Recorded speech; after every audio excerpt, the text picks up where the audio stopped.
today we get to see the NBA All-Star Game, and we got two guys in LeBron James and Anthony Davis, both in the All-Star Game. LeBron James is the captain, was votes leader, as always, and Anthony Davis is part of the reserves for the Western Conference, and I am excited to see both of these guys perform, right? Take it easy, don't get too crazy.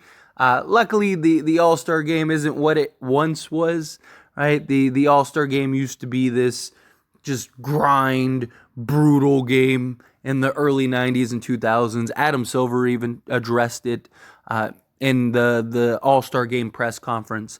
He talked about how, that is definitely an issue, that they are aware of the issue, and they want to start working towards kind of getting the All-Star Game back to what it used to be, this real competitive game where guys were going at each other, and it was this real basketball-driven game. And Adam Silver acknowledged that, hey, we kind of lost sight of just the game of basketball to try to make it as entertaining as possible. So I guess there are some changes, right? They went back to the East-West. Also, Adam Silvers wants to kind of shorten down the halftime and all that stuff and like the warm-ups and things, so that way guys can get in a rhythm, guys can stay in rhythm, and then that way, hopefully, there'll be some changes. And we're going to find out today. But this is good for these two regardless. One, before we get into that aspect, appreciate this. Seriously, appreciate, all these guys, period. But especially guys like LeBron James, Steph Curry, right? These guys only have so many years left. These guys, this could very well be probably not LeBron, but Steph, he wasn't that far off from missing. But regardless, right? Appreciate these, even if they have 2 or 3 more. That's going to be here before you know it. And what LeBron's been able to do is it's historic. He has the all-time record now, as with pretty much all accolades at this point, because the guy's been playing for 50 years. So that's always, it's always a good way to get to the accolades and things. But just appreciate the greatness. However you feel about LeBron, however you feel about, Steph and some of these other guys, at the end of the day, these guys are iconic and legends, and you're witnessing true greatness. You're witnessing all-time great with these guys. So take it in, enjoy it, live in the moment. Because, again, there's going to be a day where we wake up and LeBron isn't playing the game of basketball, right? And, LeBron's doing other things, and, he's sitting courtside or whatever. Right? I remember the day that, we saw Kobe play his last All-Star game. Granted, the circumstances that happened post Kobe's career definitely hits home even further, but just sticking strictly to a basketball aspect, to go from his last All-Star game to the end and that final game of his career, that came so fast. That stretch was just unbelievable. It's like you woke up. I remember when he got drafted. I remember the excitement around him. And then you wake up one day and it's like, it's a career. And that's going to happen very soon for guys like LeBron, like Steph. But from the Lakers standpoint, Anthony Davis and LeBron James have been spectacular. They both undoubtedly deserve this All-Star bout.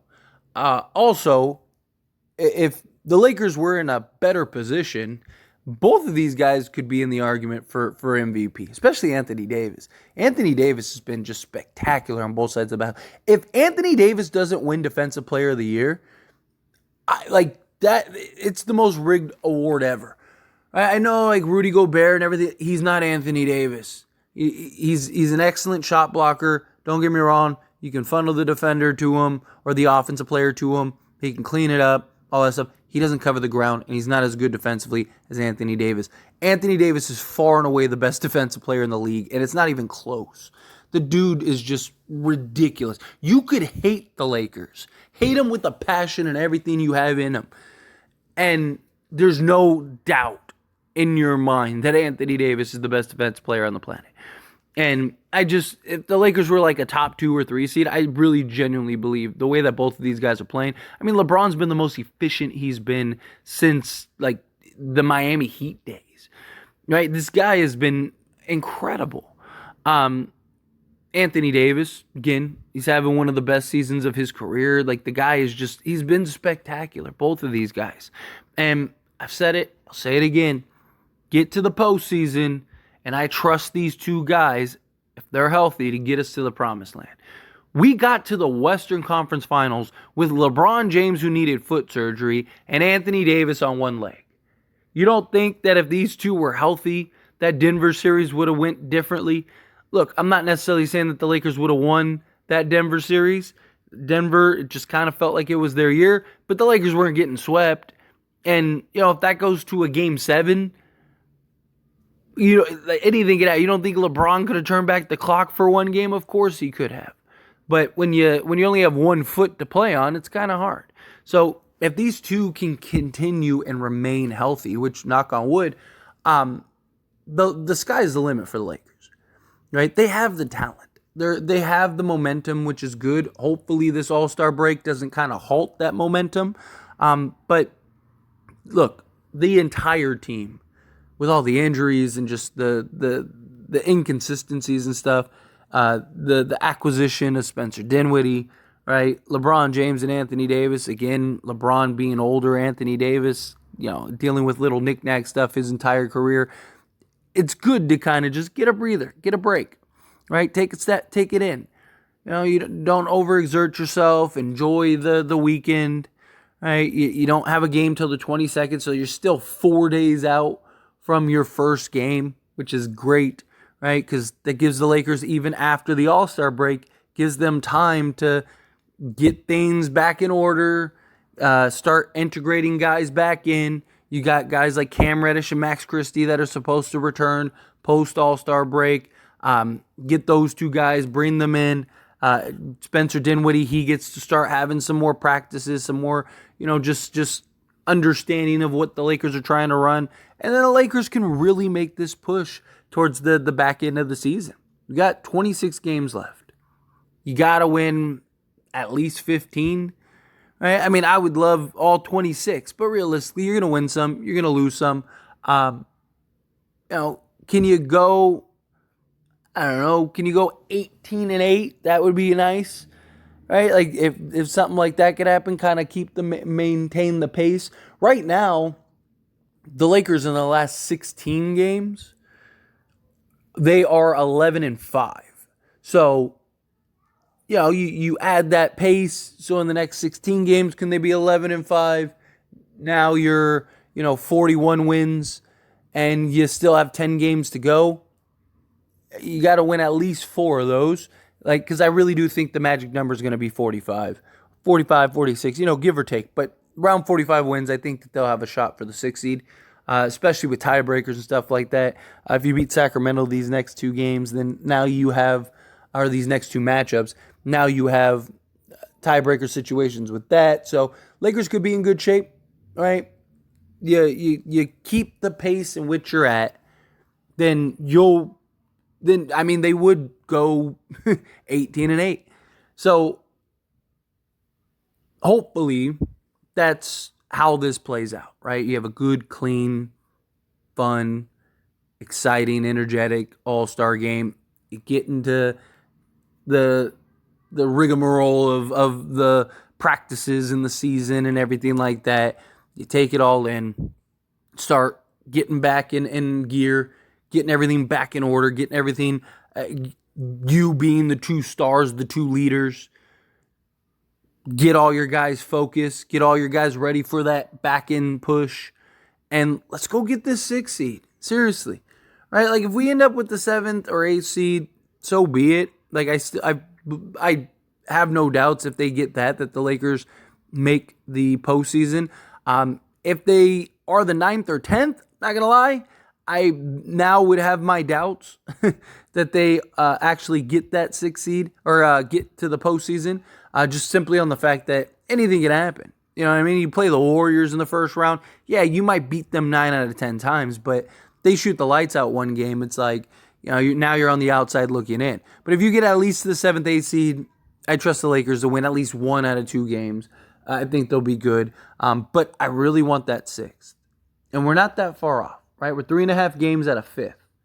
You make a strong push. You close the season strong. You got tiebreakers over both the Pelicans and the Suns. So if you finish with the same record as them, guess what?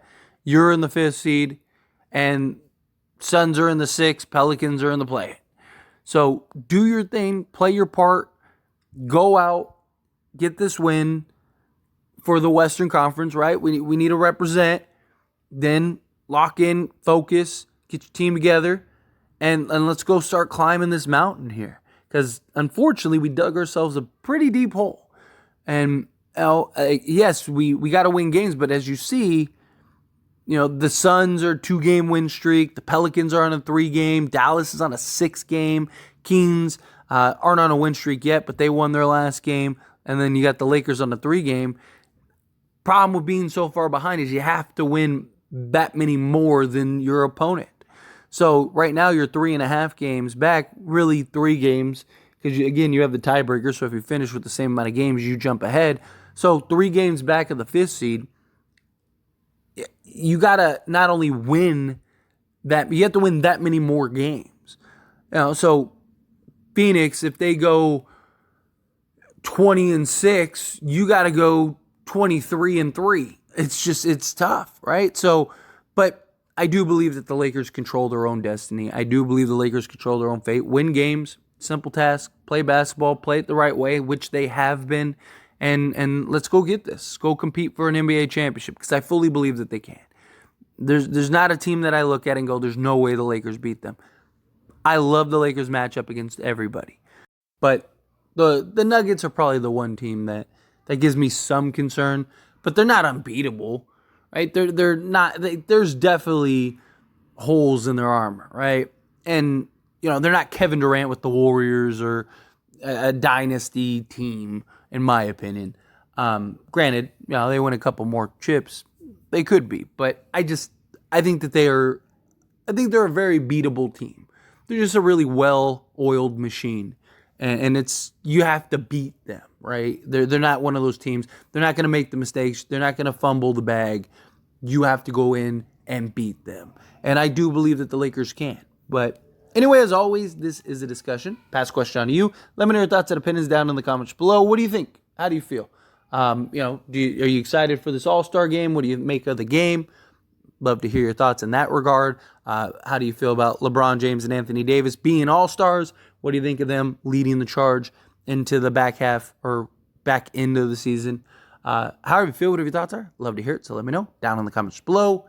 That being said, if you haven't liked this video, hit that like button. Helps me out a lot. Lets me enjoy these types of videos. Truly appreciate it. Not subscribed to the channel, hit that subscribe button. Turn on the bell notifications. Appreciate y'all. See you in the next one. Thank you.